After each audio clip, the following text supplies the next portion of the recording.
Ekskluziv olarak Fine As.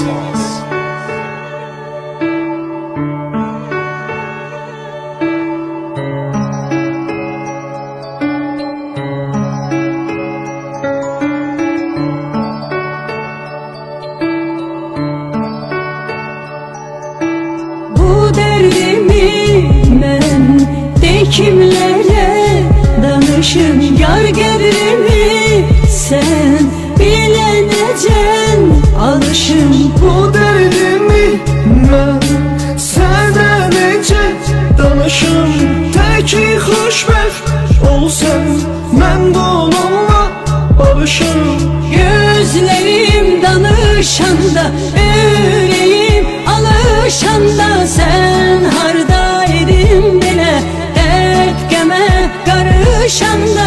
Gözlerim danışanda, yüreğim alışanda, sen hardaydın belə dert qəmə qarışanda. Mən nələr gördüm yarım, sən bunu hardan bilirsən axı. Ölümlərdən döndüm yarım, İstəmədim sən görəsən axı. Mən nələr gördüm yarım, sən bunu hardan bilirsən axı. Ölümlərdən döndüm yarım, İstəmədim sən görəsən axı.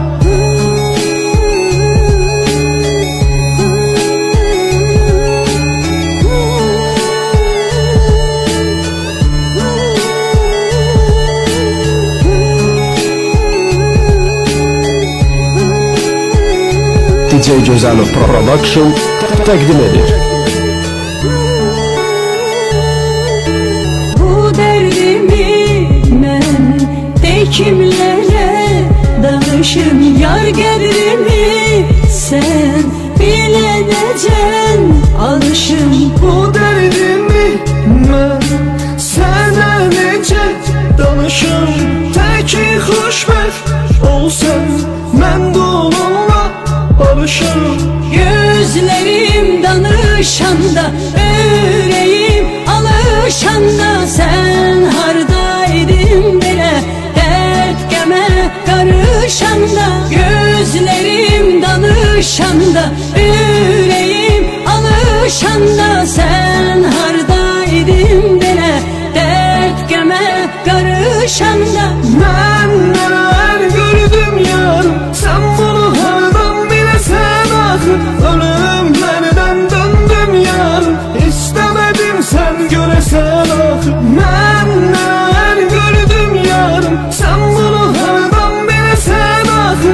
Ölümlərdən döndüm yarım, DJ İstəmədim Gözəlov sən Production görəsən axı. təqdim edir.